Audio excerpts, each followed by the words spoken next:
लगा है। इसी तरह से कई और उसमें एलिमेंट्स है इस पूरे प्रोजेक्ट के। तो अभी सारा का सारा फोकस है, पहले पूरी टेक्नोलॉजी को समझे, आत्मसात करें और भारत के जो इंजीनियर्स का गौरव है उस गौरव को माननीय प्रधानमंत्री जी ने जिस तरह से वंदे भारत के माध्यम से एक गौरवशाली स्थान दिलाया, एक आत्मनिर्भर बनने का एक माध्यम बनाया, उसी भावना से बुलेट ट्रेन में भी हम पूरी टेक्नोलॉजी को समझ सके, उसको आत्मसात कर। और इस वक्त एक बहुत ही महत्वपूर्ण प्रेस कॉन्फ्रेंस हो रही है बीजेपी की तरफ से। आइए सीधे रुख करते हैं। कई बार दिल को चुभता है, यह मेरे सर को भी झुकाने के लिए बाध्य कर देता है कि हम उस सदन में बैठे हैं जो लोकतंत्र का सबसे बड़ा मंदिर है, सर्वाधिक महत्वपूर्ण स्थान है, मगर उस मंदिर में इस प्रकार की अहंकार, इस प्रकार की बातें और इस प्रकार का व्यवहार राहुल गांधी जी का। कल जाति पूछ लिया गया, इंसल्ट हो गया। पहली बात तो मैं यहां स्पष्ट कर दूं, मैं भी सदन में था और आप सब टीवी के माध्यम से सदन की गतिविधियों को देख रहे थे। माननीय अनुराग ठाकुर जी ने जब अपने विषय को रखा, किसी का नाम नहीं लिया, किसी का नाम नहीं लिया। नाम नहीं लेते हुए उन्होंने कहा जिसकी जाति का पता नहीं वह जाति पूछ रहे हैं। तो केवल एक ही व्यक्ति को बुरा लगा। 543 मेंबर्स सदन में बहुत उपस्थित हैं, किसी को बुरा नहीं लगा, केवल एक व्यक्ति को बुरा लगा और उसके इशारे पे कांग्रेस के सारे सदस्य खड़े हो गए। क्यों? जाति क्या पूछ लिया, हंगामा क्यों बरप गया? जाति क्या पूछ ली, मतलब जाति के पूछने पर इस प्रकार का व्यवहार होगा? आज कांग्रेस के सांसदगण कागज फाड़ फाड़ के फेंक रहे थे। जो पार्लियामेंट के बिजनेस के कागज दिए जाते हैं, जो क्वेश्चन आवर के आपको क्वेश्चंस दिए जाते हैं, उसे फाड़ कर गौरव गोगोई फेंक रहे थे स्पीकर के चेयर के ऊपर। किस लिए फेंक रहे थे? क्योंकि उनके नेता राहुल गांधी से उनको लगा कि राहुल गांधी से उनकी जाति पूछ ली गई है। मुझे तो बड़ा आश्चर्य लगता है, जो व्यक्ति हर किसी की जाति पूछ सकता है। आप पत्रकार हैं, कुछ दिनों पहले पत्रकारों की जाति पूछने का काम राहुल गांधी कर रहे थे। पूछ रहे थे आपका नाम क्या है, आपका नाम क्या है, बताइए आप किस जाति के। पत्रकारों की जाति पूछी जा सकती है, प्रशासनिक अधिकारियों की जाति पूछी जा सकती है कि ये हलवा सेरेमनी में ये जो अधिकारी खड़े हैं ये किस किस जाति के हैं, उनकी जाति पूछी जा सकती है। जजेस की जाति पूछी जा सकती है, पूछा जा सकता है। आप देख सकते हैं, how many Dalits and Adivasis in high courts Rahul Gandhi asked in Pratapgarh.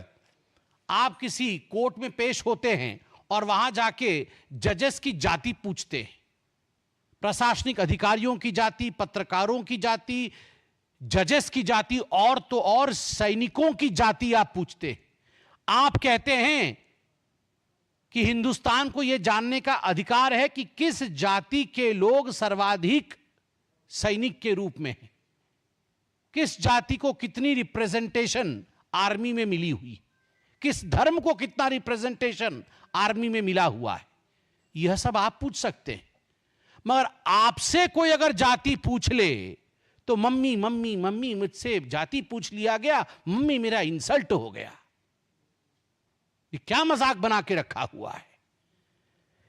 मुझे संत कबीर का वो दोहा याद आता है, जाति न पूछो साधु की, जाति न पूछो साधु की, पूछ लीजिए ज्ञान, मोल करो तलवार का, पड़ा रहने दो म्यान।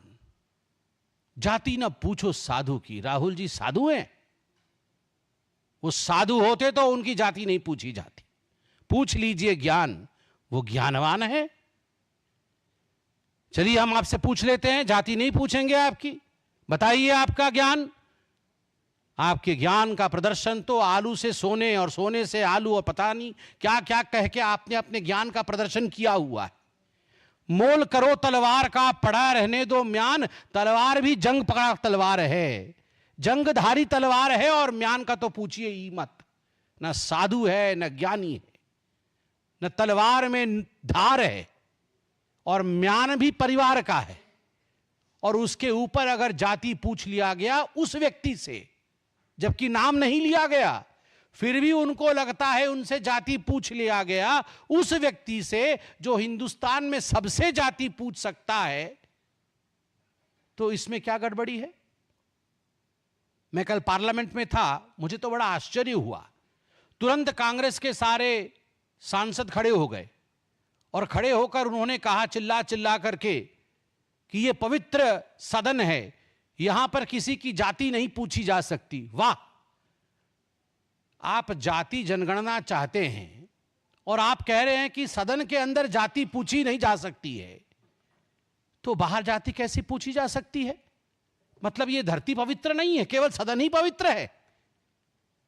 अरे सदन भी पवित्र है, देश भी पवित्र है। आप लोगों ने कल कहा कि सदन के अंदर किसी की जाति पूछना यह इंसल्ट है, तो गणना कैसे होगी आप ये बता के दिखाइए। मुझे आश्चर्य होता है राहुल गांधी जी, मैं अभी वीडियो में वो बयान देख के आ रहा था जिस बयान में आपने प्रधानमंत्री जी के जाति को लेकर भी भ्रम फैलाने की कोशिश की थी। आप सबको याद होगा चुनाव के समय माननीय नरेंद्र मोदी जी के जाति को लेकर गलत टिप्पणी करने का प्रयास, कुलछित प्रयास राहुल गांधी जी ने किया था। आप प्रधानमंत्री की जाति पर टिप्पणी कर सकते हैं, मगर कोई आपकी जाति पूछ नहीं सकता। आप करे तो पुण्य और जनता करे तो पाप, ऐसा नहीं हो सकता है। केवल जाति पूछने का विषय नहीं है। मैंने जैसे आपको कहा, मैं पहली बार का सांसद हूं, भगवान जगन्नाथ की कृपा रही। मैं पीछे बैठता हूं और सब कुछ देखता हूं, मुझे आश्चर्य होता है।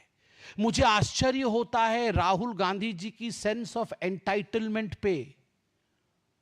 वो टी शर्ट और जीन्स पहन के आते हैं, मैं किसी कपड़े के ऊपर कमेंट नहीं कर रहा हूं। भद्रता, नम्रता, शीलता यह भी होती है। जेब के अंदर दोनों हाथ डाल के आते हैं। आप देखिएगा, आप ये वीडियो निकाल के देखिए कैसे आते हैं।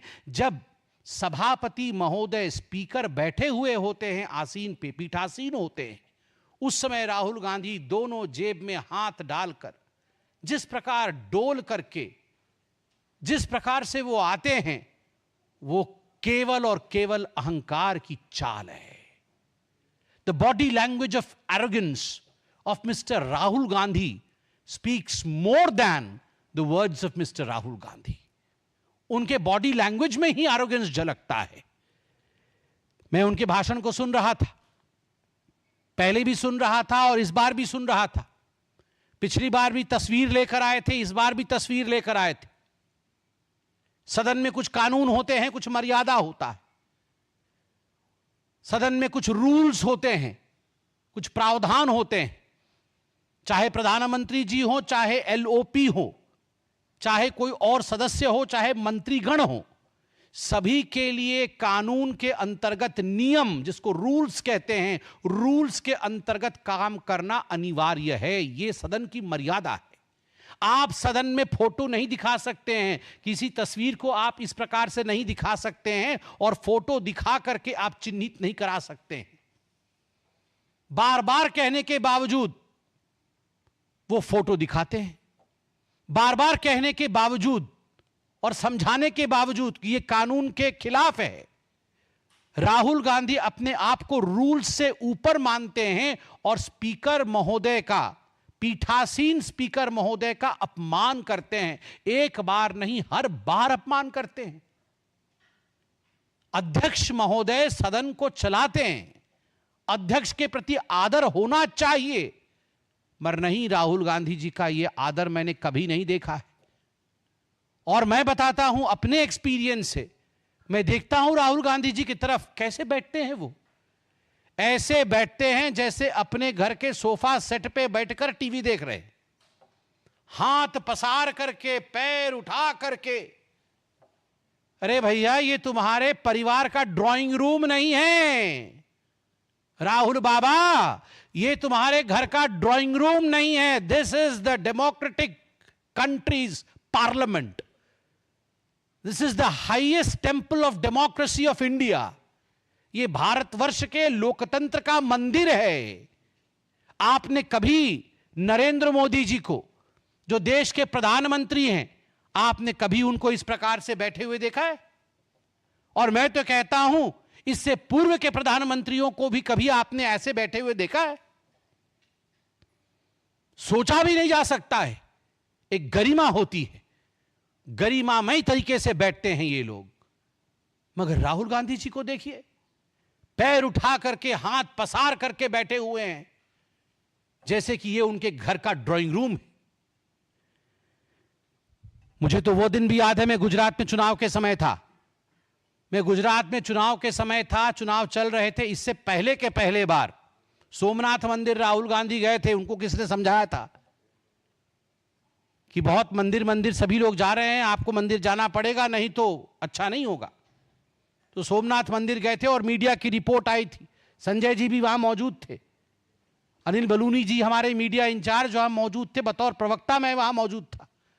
तुरंत फोन आया कि सोमनाथ मंदिर के जो रजिस्टर होते हैं, एक हिंदू वाला रजिस्टर होता है और एक नॉन हिंदू रजिस्टर होता है। राहुल गांधी जी ने अपना नाम नॉन हिंदू रजिस्टर में लिखवाया था। यह मीडिया की रिपोर्ट थी, मैं जाके वहां देख के नहीं आया था, मगर मीडिया की रिपोर्ट थी। हेडलाइन में फ्लैश हुआ, तमाम गुजराती चैनलों ने दिखाया कि नॉन हिंदू रजिस्टर में राहुल गांधी जी ने अपना नाम लिखा है। तुरंत हमने प्रेस कॉन्फ्रेंस किया और उसके कुछ दिनों बाद सुरजेवाला जी ने प्रेस कॉन्फ्रेंस किया कि ये जनेऊधारी ब्राह्मण है। वाह! हाँ, शर्ट के ऊपर जनेऊ पहना, कोट के ऊपर, शर्ट के ऊपर नहीं, कोट के ऊपर जनेऊ पहन लिया। वाह! ये सास भी कभी बहू थी सीरियल में ऐसे इच्छाधारी कैरेक्टर होते हैं। ये इच्छाधारी कैरेक्टर कभी सास भी कभी बहू थी, उसी कैरेक्टर उसी सीरियल में होते हैं कि नॉन हिंदू रजिस्टर से जब मन किया तो कोट के ऊपर जनेऊ पहन लिया। वाह! ये तो बहुत बड़ी बात है, समझाया जाए। This is a democratic country, every citizen has a right to question. If you question the caste of the army, Mr. Rahul Gandhi, if you have the audacity of questioning the caste of the judges, if you have the audacity of questioning the officers who appear in the photograph while presentation of the budget and the halwa ceremony, then we as common citizens have every right of questioning you. Kaun jaat ba? Kaun jaat ba? We have every right of questioning you. Why? Are you above that? Do you consider yourself entitled enough that you will not give reply to people? मुझे तो लगता है, और मैं वो भाषण भी सुन रहा था, ये जो बचकाने हरकत है राहुल गांधी के फोटो दिखा दिखा के चिल्लाना, देखो देखो देखो देखो देखो मम्मी मम्मी मम्मी मेरा फोटो हटा दिया अभी टीवी से, देखो देखो देखो मेरा माइक बंद कर दिया। ये बचकाने हरकतें बंद कर दे। कानून है कि आप फोटो नहीं दिखा सकते। जब आप फोटो दिखाएंगे तो स्वाभाविक रूप से लोकसभा टीवी आपकी तस्वीर नहीं दिखाएगी, क्योंकि कानून का उल्लंघन है। This is against the rules which have been laid down by our forefathers on the floor of the parliament. If you do not abide by the rule, you cannot cry.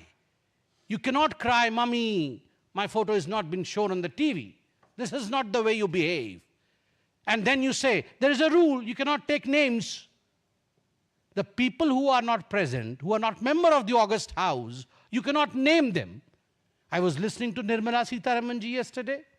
Look at the graciousness of ma'am. She did not take the names of anyone excepting 2 names जिनको उन्होंने एक्कोलेड्स दिया, प्रणाम किया कि उनके पिता और उनके सुपुत्र के मृत्यु के पश्चात भी हलवा सेरेमनी में वो अंदर गए और कुछ दिनों के लिए वो अंदर बंद रहे, अंतिम संस्कार तक में जा नहीं पाए। जो बेटा अपने पिता के अंतिम संस्कार में जा ना सके, जो पिता अपने पुत्र के अंतिम संस्कार में जा ना सके, क्योंकि वो देश की सेवा कर रहे हैं, एक बेसमेंट में बंद होकर काम कर रहे हैं, उस पिता से, उस बेटे से आप पूछ रहे हैं कि तुम्हारी जात क्या है, तुम ऊंची जात की हो या और किसी जात के हो, और तुम्हारा अधिकार नहीं है इस फोटो में आने का।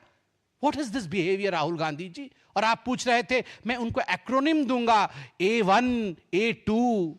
मेरा तो मन कर रहा था कि मैं भी नियम भंग कर दूं, और खड़ा हो जाऊं सदन में और कहूं सर A1 A2 तो ऑलरेडी अलॉटेड है। पता है कि नहीं, सुप्रीम कोर्ट में नेशनल हेराल्ड केस में A1 सोनिया गांधी है एक्यूज नंबर 1 और A2 accused number 2 Rahul Gandhi है। So A1 A2 are allotted portfolios. जिस पोर्टफोलियो को अलॉट कर दिया गया है उस पोर्टफोलियो में आप दोबारा किसी को नहीं बैठा सकते। So accused number 1 accused number 2 are allotted portfolios. Agniveer को लेकर भी मैं देख रहा था और मैं दुख के साथ समापन की ओर आ रहा हूं। अग्निवीर को लेते हुए जब राहुल गांधी जी ने जाति को लाया और कहा कि पीएम ने 2 तरीके से आर्मी के जवान बनाए हैं, प्रधानमंत्री जी ने 2 तरीके से आर्मी के जवान बनाए हैं, एक गरीब, दलित और माइनॉरिटी जो अग्निवीर है, गरीब, दलित और माइनॉरिटी जो अग्निवीर है, और दूसरा अमीर परिवार से जिसे सारी फैसिलिटी मिलती है। यह आप आर्मी को तोड़ना चाहते हैं? यह आप आर्मी के अंदर लड़ाई करवाना चाहते हैं कि ये गरीब, दलित और ये माइनॉरिटी वाले हैं और ये अमीर परिवार से आए हुए लोग हैं, अफसर हैं, अब इनके बीच में लड़ाई करवा दे? जो इनको जॉर्ज सोरोस बोलते हैं वो करते हैं। ये चाइना में जाके MOS साइन करके इसीलिए तो आए, महीने में मोटा माल कमाते हैं मां बेटा, इसीलिए कमाते हैं कि जाओ आर्मी को तोड़ो, जाओ हिंदुस्तान को किस तरह से विखंडित करना है उसकी चिंता करो। जात जो पूछे राहुल की, जात जो पूछे राहुल की, प्रकट हुआ अज्ञान। जात जो पूछे राहुल की, प्रकट हुआ अज्ञान। मम्मी मम्मी कह के रोए भाई जान। जात जो पूछे राहुल की, प्रकट हुआ अज्ञान। मम्मी मम्मी कह के रोए भाई जान। मैं अंत में इतना ही कहूंगा और सम्मान के साथ कहूंगा, मरहूम फिरोज जी के नवासे से जाति क्या पूछ लिया गया, इंसल्ट क्यों हो गया, इंसल्ट क्यों हो गया, इंसल्ट क्यों हो गया। धन्यवाद। कोई प्रश्न हो तो अवश्य पूछे। ऐसे तो राहुल गांधी के जाति वाले बयान पर अच्छे तरीके से बीजेपी ने उसका उत्तर दिया। आप भाजपा के प्रवक्ता और सांसद संबित पात्रा को इस वक्त सुन रहे थे, जो कि बहुत सारी महत्वपूर्ण बातें कह रहे थे। बढ़ेंगे आगे और यहां रुकेंगे एक और बहुत ही छोटे से ब्रेक के लिए। आप देखते रहिए डीडी न्यूज। आपके घर के खाने में रेस्टोरेंट जैसा स्वाद ले आए MDH का शाही पनीर मसाला। पनीर को क्या मस्त बना डाला। ऐसा कौन सा खजाना हाथ में लगा है? खजाना नहीं, मिशन मिल गया है हम सबकी जीत का।